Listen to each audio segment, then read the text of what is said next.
obrigado. Quero externar a Deus a minha gratidão por mais uma vez poder estar na sua casa, lhe adorando, bem como sendo útil ao reino desta feita, ministrando a sua poderosa palavra. Agradecendo ao pastor Arnóbio, nosso líder espiritual, pela confiança, como também o pastor Hernande, que está na incumbência desta noite, pela oportunidade a nós facultada, aos nossos companheiros, nossos pares, nosso respeito, a toda a igreja do Senhor, pelo carinho. Queridos, sem mais delongas, capítulo de número 6 da carta de Paulo aos Efésios, versículos 10 ao 18. Quero compartilhar convosco um texto que nesses dias tem ardido no meu coração, de modo que tem nos levado a meditar e a falar sobre ele, a fim de sermos encorajados e fortalecidos em Deus para enfrentarmos os dias tão terríveis que a igreja evangélica brasileira está enfrentando, não só aqui, mas em todo o mundo. A igreja de Cristo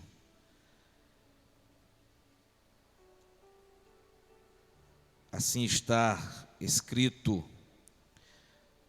no demais, irmãos meus, fortalecei-vos no Senhor e na força do seu poder, revesti-vos de toda a armadura de Deus, para que possais estar firmes contra as astutas ciladas do diabo, porque não temos que lutar contra carne e sangue, mas sim contra os principados, contra as potestades, contra os príncipes das trevas deste século, contra as hostes espirituais da maldade nos lugares celestiais. Portanto, tomai toda a armadura de Deus, para que possais resistir no dia mau, e havendo feito tudo, ficar firmes. Estais, pois, firmes, tendo cingido os vossos lombos com a verdade, e vestida a couraça da justiça, e calçados os pés na preparação do evangelho da paz, tomando sobretudo o escudo da fé, com o qual podereis apagar todos os dardos inflamados do maligno. Tomai também o capacete da salvação e a espada do Espírito, que é a palavra de Deus, orando em todo o tempo, com toda oração e súplica no Espírito, e vigiando nisso com toda perseverança e súplica por todos os santos. Com a graça de Deus, quero meditar convosco sobre o tema destruindo as fortalezas de Satanás com as armas de Deus. Diga comigo, por gentileza: destruindo as fortalezas de Satanás com as armas de Deus.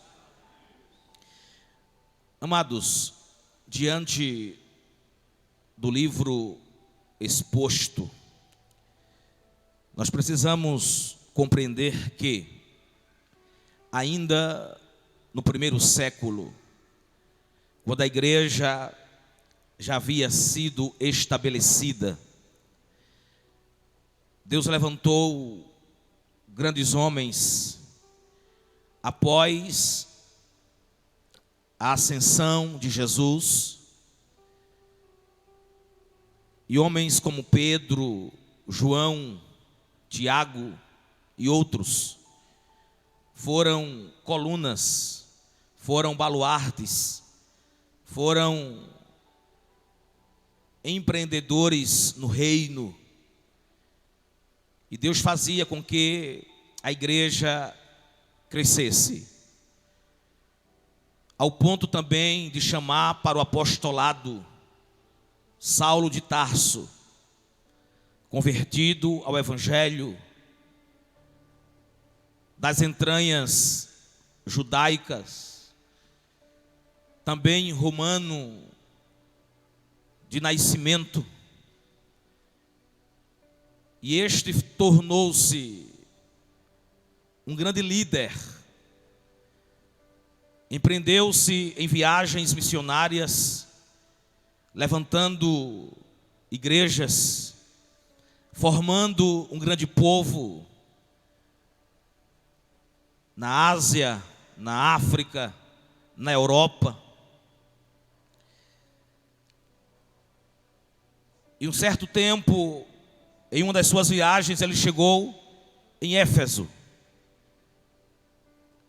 E ali, aquela cidade foi envolvida em um grande avivamento. Embora inicialmente os 12 varões com quem se encontrou, não havia falado ou ouvido falar no Espírito Santo, mas pela imposição das mãos, pela oração, eles foram cheios, profetizaram. Paulo esteve nesta cidade por um tempo considerável, de quase 3 anos. Mágicos, bruxos, feiticeiros, homens que praticavam magia negra, o ocultismo, rasgavam os seus próprios livros em praça pública, entregando-se a Jesus. O tempo passou. Paulo, por razões políticas e religiosas, foi preso algumas vezes, e dentre as suas prisões estava pela primeira vez em Roma, em uma casa alugada sob custódia do imperador. É notório que Paulo estava vigiado pela guarda pretoriana do Palácio Imperial, uma guarda de elite formada por 16.000 soldados. No entanto, ele estava livre para receber visitas, para evangelizar e também para escrever. É de lá que ele escreve 4 cartas suas. E a primeira delas é esta, a carta aos Efésios. Uma igreja que ele conheceu de perto, uma igreja que ele vivenciou muitos momentos, mas precisou lhe exortar. E ele introduz esta epístola dizendo da dimensão espiritual que a igreja se encontra. Afinal de contas, é a carta mais eclesiológica que ele escreve. Dentre as 13 que ele fala diretamente, esta é a mais que toca a igreja, é a mais que envolve a doutrina eclesiástica. E ele vai prefaciar, vai saudar, dizendo ser apóstolo, dizendo ser chamado por Deus, mas que nós também fomos chamados e estamos nas regiões celestiais em Cristo. E ele continua descrevendo no capítulo 2 sobre o poder da graça, a graça que salva, que não é merecimento nosso, que não é meritório, não é por obras, mas pela bondade divina, mediante a fé em Cristo, é que fomos alcançados. Paulo fala sobre a reconciliação pelo sangue, quando na ocasião de ambos os povos, judeus e gentios, ele fez a igreja, quebrando assim a barreira da inimizade, a barreira da separação. Quando no capítulo número 3, ele fala que foi chamado aos gentios como apóstolo. E descreve sobre a unidade da igreja. Fomos chamados em uma só vocação. Que há um só Deus e Pai de todos. Que há um só Senhor. Há um só Espírito. Há um só batismo.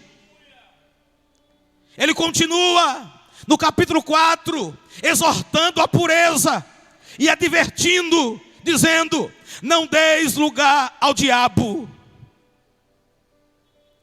Nos conduz a viver uma vida de santidade. Quando ele inicia o capítulo 5, ele vai falar de alguns direitos ou deveres domésticos, sociais e cívicos. Como deve ser o relacionamento entre pais e filhos, entre marido e mulher, entre servo e senhor. E quando ele inicia o capítulo 6, nesse mesmo entendimento, ele chega a uma conclusão. E quando ele vai fazer as suas considerações finais, ele diz: no demais, irmãos meus. Ou seja, em conclusão a toda a minha fala, eu quero, porém, que vocês estejam fortalecidos no Senhor e na força do seu poder. E que vocês precisam se revestir de toda a armadura de Deus, para que possais estar firmes contra as astutas ciladas do diabo. Precisamos conhecer quais são as artimanhas, as sutilezas, as estratégias e os projetos do diabo, a fim de nos prepararmos para combatê-lo. É um inimigo invisível, é um inimigo numeroso, é um inimigo persistente, é um inimigo astuto. Como nunca brincou de ser diabo, nós cristãos também precisamos nunca brincar de ser crente. É perceptível que, a partir do versículo 12, do texto que nós lemos, o capítulo 6, ele vai dizer de forma contundente e expressa que não temos que lutar contra carne e sangue. Não podemos perder tempo com discussões frívolas, com discussões filosóficas puramente humanas.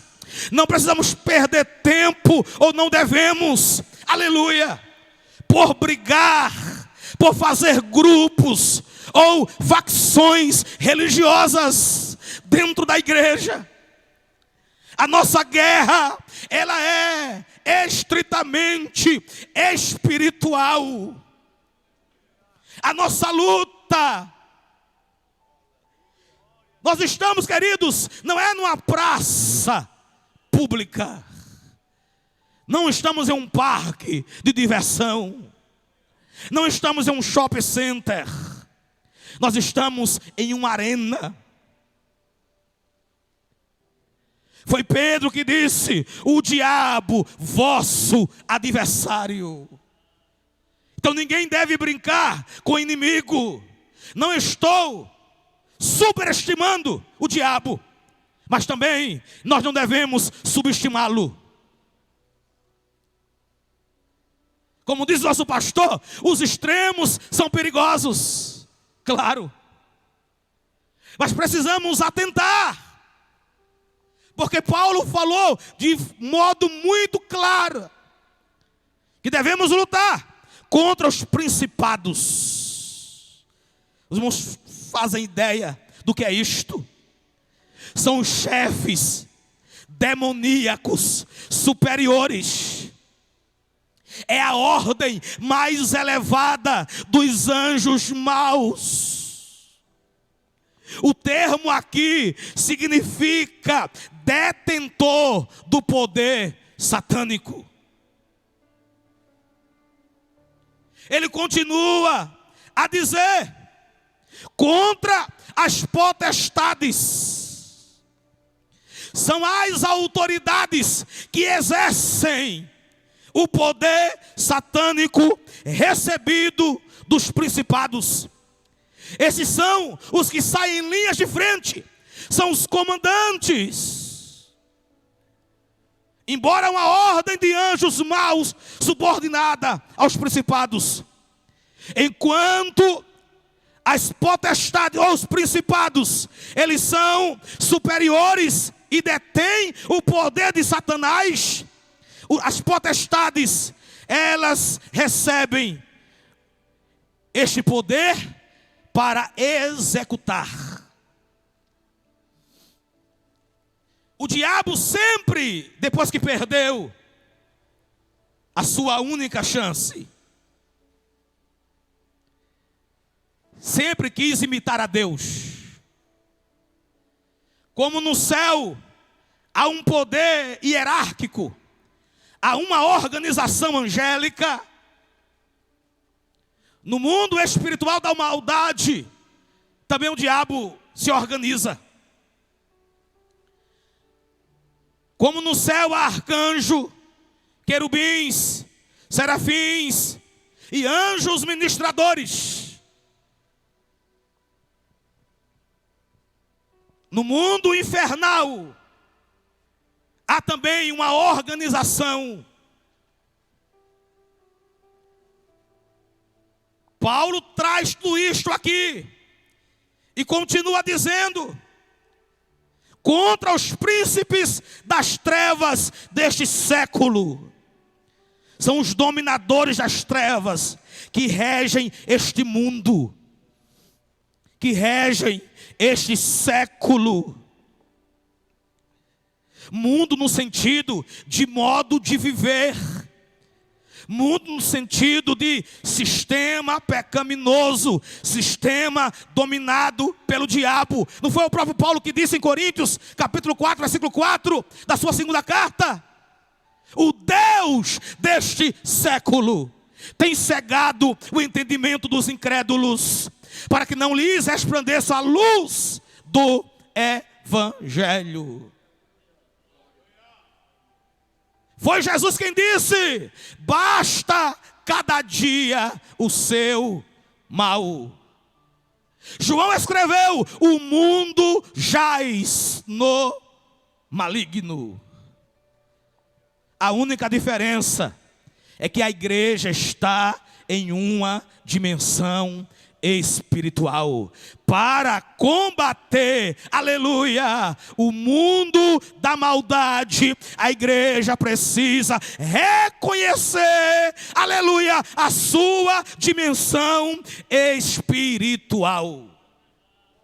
É lutar contra alguém que você não vê.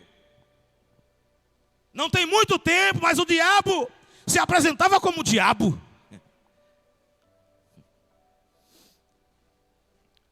Se desenhava alguém com chifres, com uma cauda,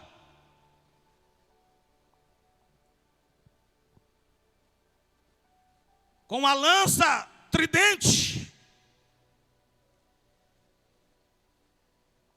Mas sabe como domina o diabo? Presidindo regiões, atividades educacionais, instituições políticas e também religiosas, atraindo ao pecado, à iniquidade, à imoralidade, à ignorância, à idolatria. esfriando, desanimando, colocando irmão contra irmão, para nos desviar do foco, que é a batalha contra a maldade.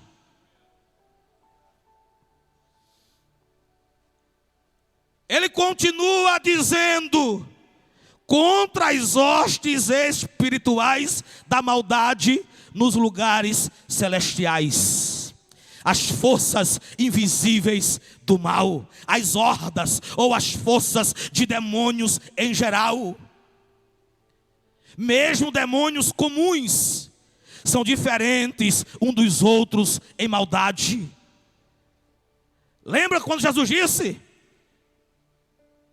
parafraseando, quando alguém se desvia, quando alguém se afasta da comunhão com Deus, quando alguém perde o propósito de vida,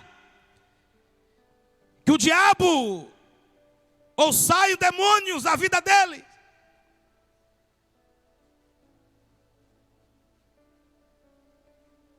ou melhor, quando ele perde o Espírito de Deus, e os demônios veem a casa varrida, organizada, 7 espíritos piores do que ele. O que implica dizer é que há entre eles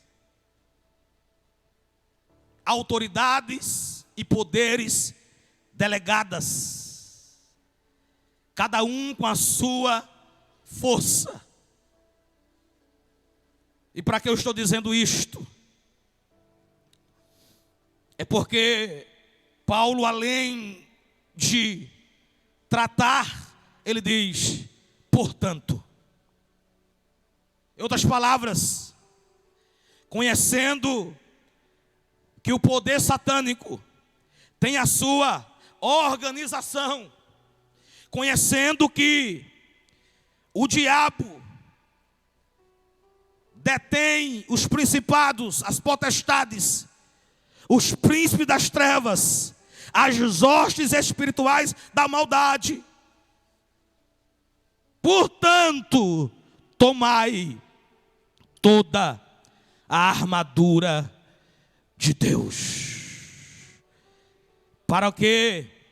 Para resistir no dia mau. Resiliência é a resistência que precisamos ter para enfrentar as intempéries, as dificuldades, os problemas, as tribulações, as tentações e também as artimanhas de Satanás. Estais, pois, firmes, cingidos, primeira arma, o cinto da verdade. Toda falta de verdade deixa o crente vulnerável ao inimigo. A mentira é uma arma do diabo. Foi Jesus quem disse no capítulo 8 do Evangelho de João, que ele, o diabo, é o pai da mentira, que nunca se firmou na verdade, é homicida desde o princípio. Nessa mesma carta, Paulo diz, deixando a mentira e falando a verdade um para com o outro. Glória a Deus. Infelizmente, ainda encontramos crentes que se utilizam de artifícios, de artimanhas, para não dizer a palavra certa, de mentira, de falsidade, de engano. E a primeira arma que devemos estar revestidos para desfazer A fortaleza ou as fortalezas de Satã é o cinto da verdade. O cinturão era responsável no exército romano para segurar toda a armadura. E nela, aleluia, estava a espada. A segunda arma, aleluia, ainda no versículo 14, a couraça da justiça. Esta couraça feita de couro protegia os órgãos vitais, aleluia, em especial o coração. Coração aqui não é apenas, aleluia, o órgão, aleluia, que bombeia o sangue. Não, não, é o homem interior, aleluia. Coração aqui, aleluia, é a vida interior. É uma arma que devemos ter, aleluia. Foi o sábio Salomão quem disse: de tudo o que se deve guardar, guarda o teu coração, porque dele procedem as saídas da vida. Aleluia. Foi o salmista quem disse: escondi a tua palavra no meu coração. Aleluia. Precisamos não ter apenas o cinto da verdade, mas a couraça da justiça para proteger o nosso coração. Isso fala, além de justiça, fala de santidade, de um coração guardado para aquilo que é de Deus. Aleluia. A terceira arma, ele disse: calçar os pés na preparação do evangelho da paz. Pés fala de firmeza no terreno. O evangelho que produz paz. Esta deve ser a nossa habilidade contra o diabo.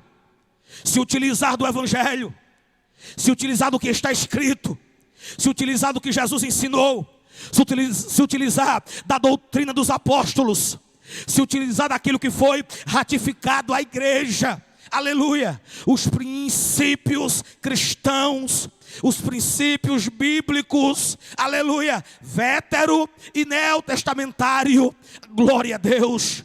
Na antiguidade, um soldado usava um calçado com uma espécie de cravos na sola, para os terrenos escorregadios, para dar firmeza, para dar habilidade. Isto é o evangelho que nos firma. Tem muitos crentes, aleluia, que estão, aleluia, tentando se firmar, mas sem esta base. Este será levado por qualquer vento de doutrina. E Paulo disse: nos últimos tempos se apostatarão alguns da fé, dando ouvidos a espíritos enganadores e a doutrinas de demônios. Aleluia. São homens que estão firmados na tradição de seus pais. Aleluia. Mas o que a Bíblia nos exorta nesta noite é estar firmado no evangelho. Aleluia. O evangelho de Cristo é a base, é a firmeza. Então se calce, aleluia, para que você também possa produzir paz. Produzir paz no meio da guerra. Parece antagônico, parece paradoxal, parece ser antônimo, aleluia. Mas esta é a nossa responsabilidade.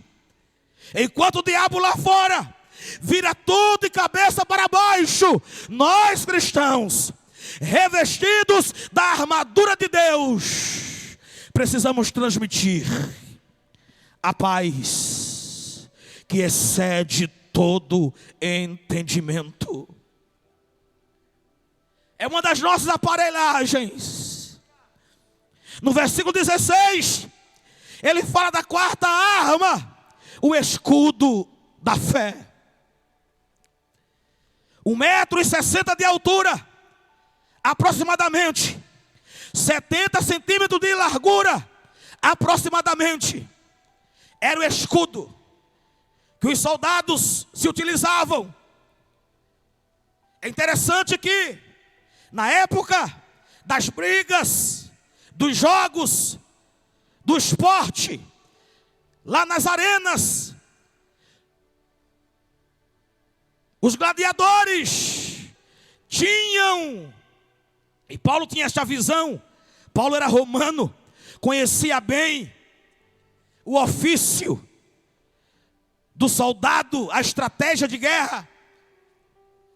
E eles, em círculo, se juntavam, se agachavam para proteger o corpo, porque os dardos inflamados na ponta da flecha ou da lança tinha um instrumento de breu com um produto inflamável.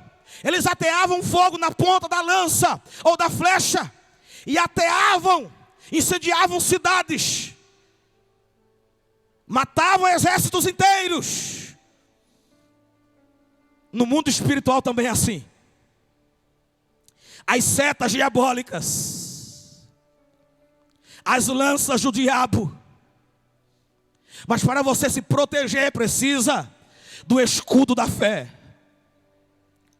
Glória a Deus. É a fé que uma vez foi dada aos santos, disse o escritor Judas. A fé inabalável. A fé que o diabo não pode tirar, porque ele não toca o nosso coração. Esse escudo, ele é protetor, porque nos defende desses dardos do diabo. Mas ele continua, e no versículo 17, ele fala da quinta arma, o capacete da salvação. Protegia a cabeça, protegia a mente. Não foi o que Paulo disse aos Romanos? Não vos conformeis com este mundo, mas transformai-vos pela renovação do vosso entendimento. Precisamos ser uma igreja sadia, uma igreja racional. Precisamos usar o nosso intelecto, a nossa razão, preparar a nossa mente para não ser enganados com palavras, com ideologias. O que muitas religiões pregam, que teoricamente parece ser bonito. O amor, a bondade, a irmandade, tentando ludibriar a mente de muita gente. Proteja a sua cabeça, a sua mente. Tenha a mente de Cristo. Glória a Deus. A sexta arma, e esta é a primeira ofensiva nesta armadura, a espada do Espírito, que o próprio Paulo já disse, que é a palavra de Deus. A palavra rema, a palavra revelada, a palavra falada, a palavra anunciada, a palavra verbalizada, a palavra pregada, a palavra dita, a palavra ensinada. Aleluia. Foi a recomendação do próprio Deus a Josué, quando assumiu a liderança após a morte de Moisés. Aleluia. Deus disse: meu servo Moisés é morto, atravessa tu este Jordão, conduz este povo para além do Jordão, para a terra que ele lhes prometi aos pais lhes daria. Agora não saia, não se aparte, não se desvie do conteúdo, aleluia, da palavra, da lei, medita de dia e de noite, se alimenta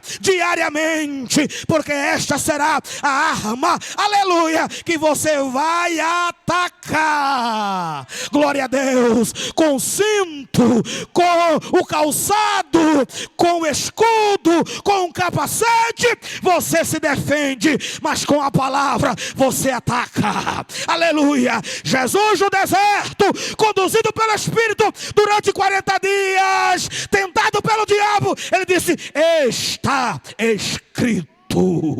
Aleluia. Mas não é no gibi, não. Está escrito, não é nas redes sociais, não.